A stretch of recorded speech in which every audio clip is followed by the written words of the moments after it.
All right, so we've now finished the test and we're going to start 5-4. And I decided to change the schedule one more time and take apart 5-4 and 5-5. I just figured that it was just too much together. So we're going to do them separately. And the whole department agreed to take out 5-6. So I took out 5-6. So we're going to do them separately. And we're going to talk about asymptotes. This is kind of tricky. So that's why I wanted to take them apart again. So the first thing we're going to do, which is something that we've done quite a bit of, is finding the domain. Okay. So we're going to find the domain. Here's our function. H of x equals negative 4x squared over x minus 2, x plus 4. Okay, so what we need to do here is set the bottom equal to 0. So again, take the bottom, I'm going to set it equal to 0.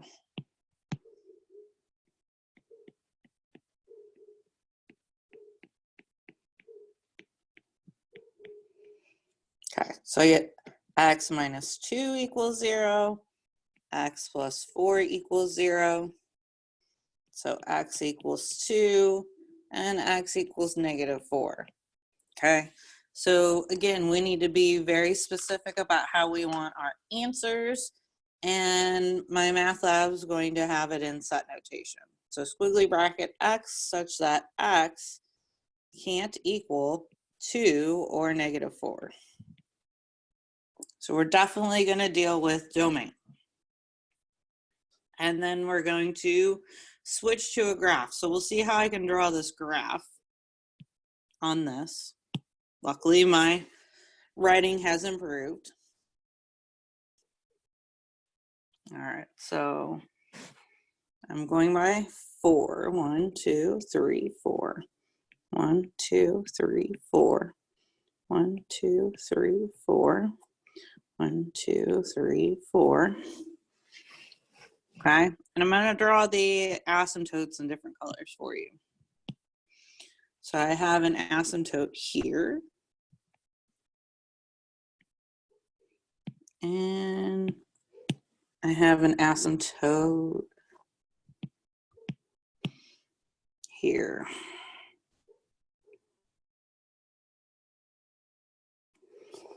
All right, and then let me draw my graph.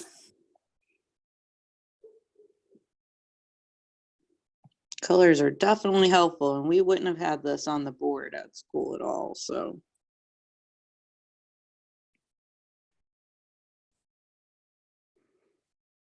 All right. So asymptotes are where the graph cannot touch. There are no values equal to those places, okay? So, and it's very clearly put on my math lab, so that's the nice part. So the first thing we're gonna do, domain and range. And this is number 27. Okay, so domain. We're gonna kind of do it exactly like we had on 17, where we're gonna write it in set notation, and we need to write what is it not equal to? X such that X is not equal to, well, the value we have right here is that it can't equal 2.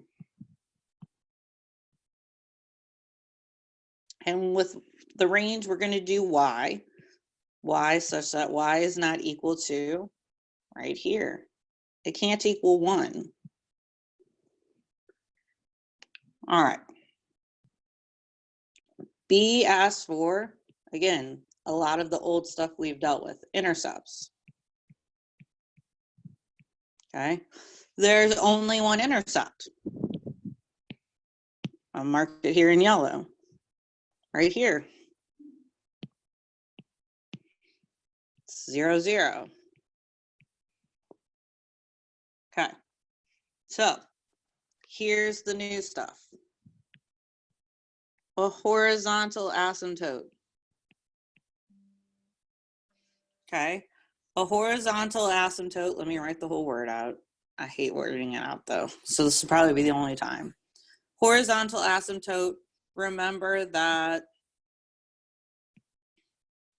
I'll write it in green, my only color left. Here's the x-axis, here's my y-axis.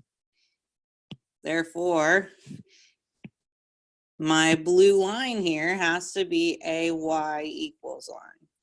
And my red line has to be an x equals line. It's opposite.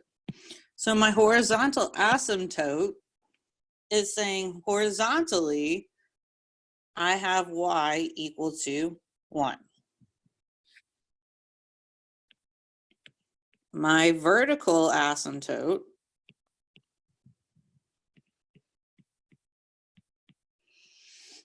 is x equals 2. And the nice thing about our vertical asymptote is we've been seeing x equals lines when we're doing parabolas to mirror the other sides. All right, there is one other type of asymptote. It's called an oblique asymptote.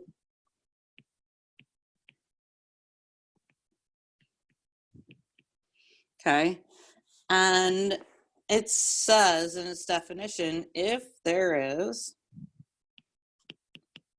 a line y equals ax plus b,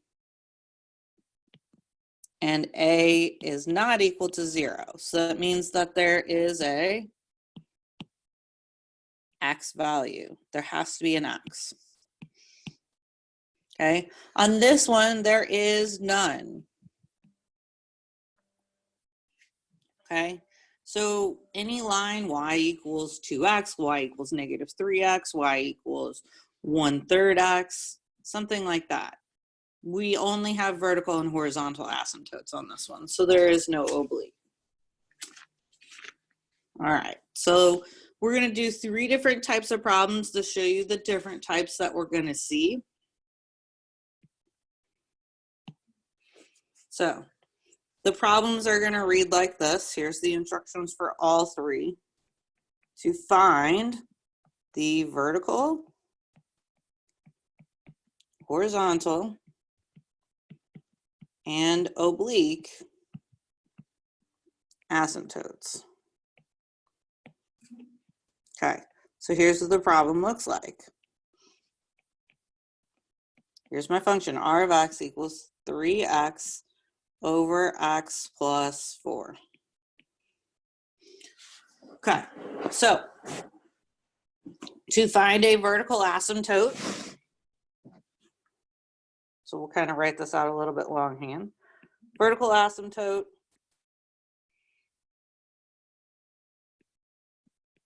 look at the denominator. Okay, so our vertical asymptote here is going to be x equals negative 4. Okay, pretty easy. For horizontal and oblique, they go together. You're going to have one or the other. And I'll tell you how to distinguish that. And you're going to have to do long division.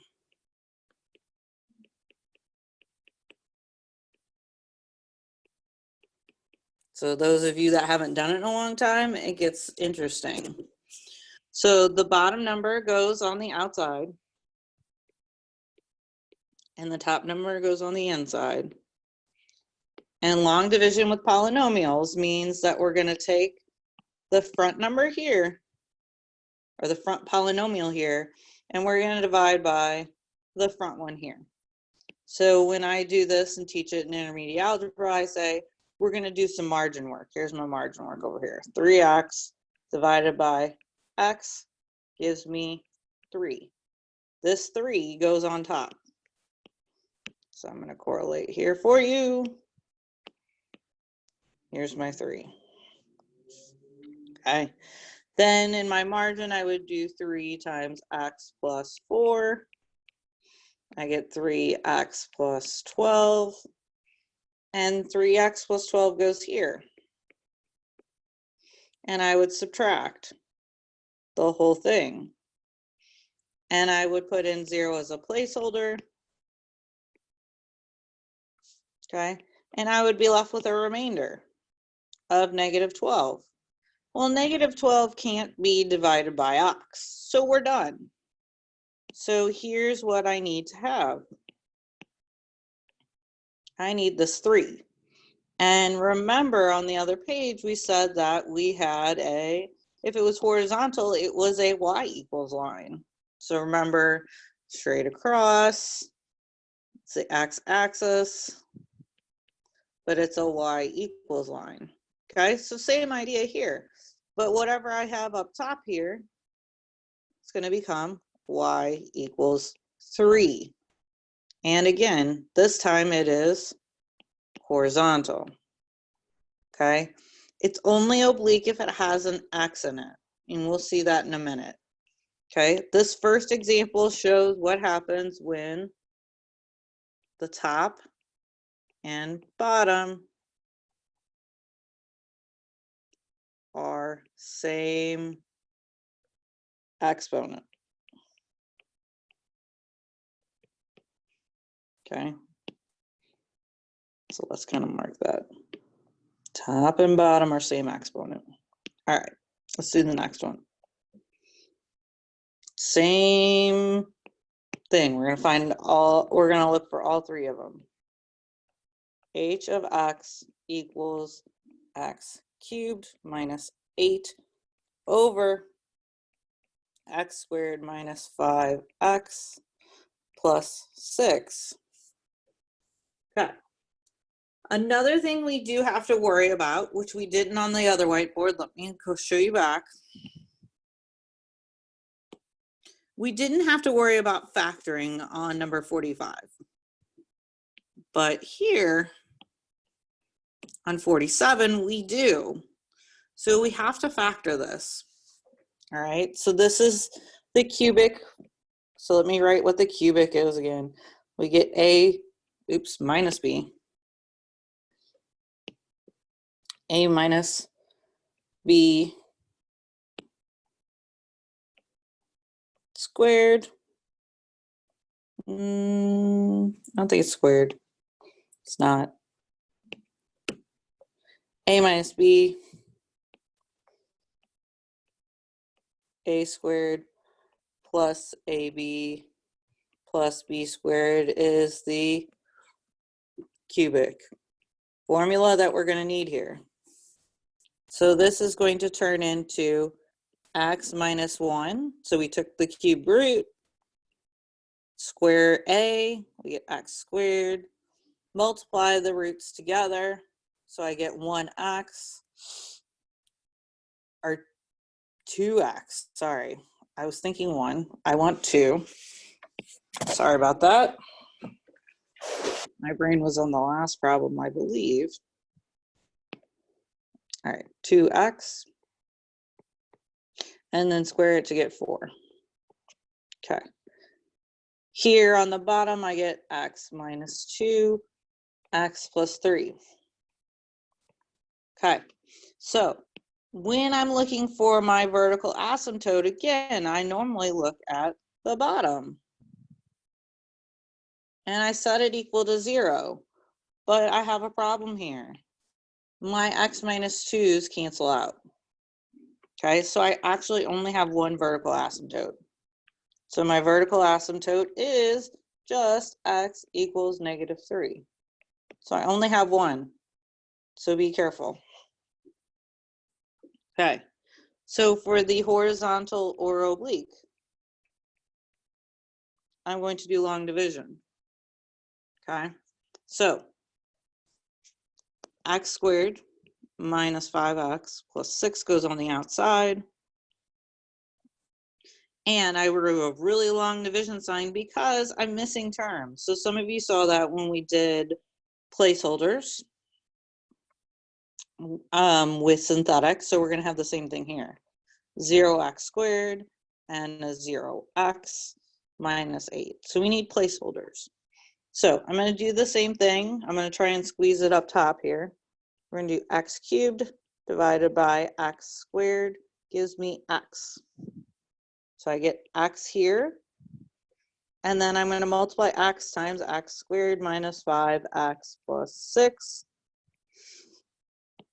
I get x cubed minus 5x squared plus 6x. I'm going to write that down underneath.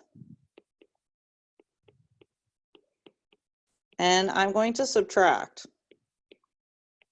Okay, and the last one, it really didn't make a difference because we had a remainder. This one will. So I'm going to show you that we are going to change signs. So I like to change signs in line. That becomes a minus, that becomes a plus, this becomes a minus. So when I go straight down and I subtract, I end up getting a positive 5x squared and a negative 6x.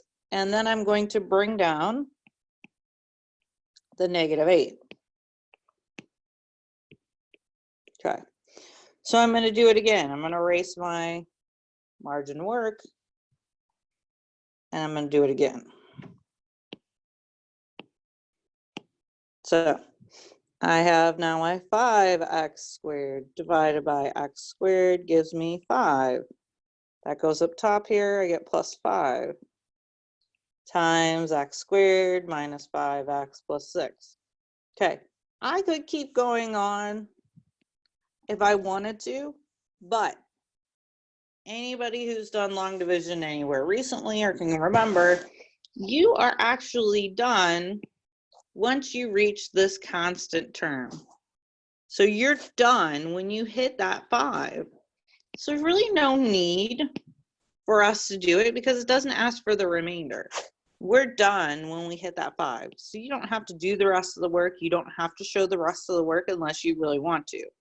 But you do need to show the work to get to here. You need to show that, hey, I had to subtract. I had to get this so that I can see that you got plus 5.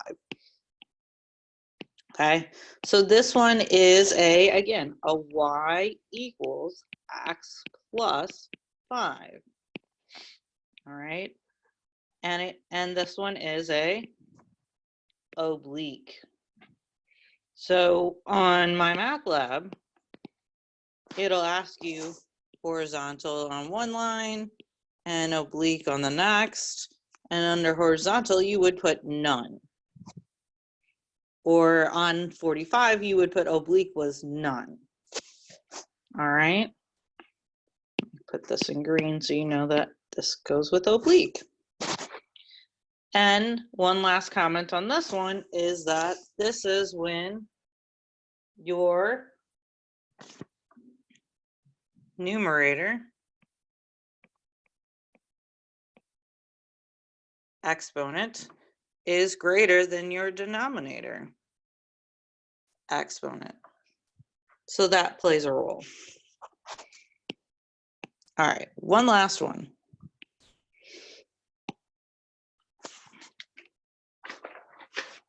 Okay. T of x equals x cubed over x to the 4th minus 1.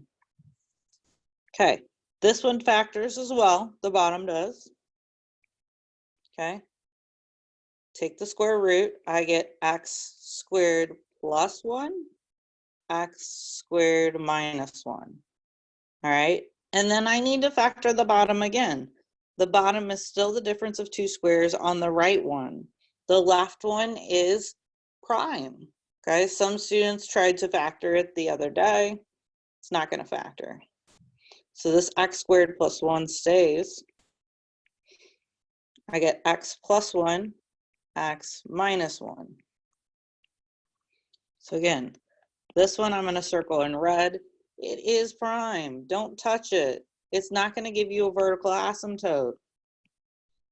So our vertical asymptotes are x equals plus minus 1. All right, so my horizontal, this is how I describe this one for you, or oblique. I'm going to do the same thing I've always done. I'm going to do long division, x to the 4th minus 1. And I would have an x cubed plus 0x squared plus 0x plus 0. Okay, now when I go to do my margin work, I get x cubed over x to the 4th. All right, and I'm supposed to get a non-fraction when I do these. This one does not. It simplifies to 1 over x. And our 1 over x graph, by the way, if you can't remember, is this. Gets really, really close on both sides. So my asymptotes on a 1 over x graph are the axes. Okay, so if I'm looking for a horizontal or oblique asymptote here, 1 over x is going to reduce down to 0. It gets really, really close to 0, which is because it's an asymptote. Okay, so this one is y equals 0. And again, it's a horizontal because it has no x. This was what happens when the numerator has a smaller exponent than the denominator. Okay, so those are the 3 different versions. Okay, but you should be able to do them all the same. The only one that has the unique finish on it is the last problem here where you have this piece here. But if you do it like you have all the margin work, you should be able to realize that this one is y equals 0.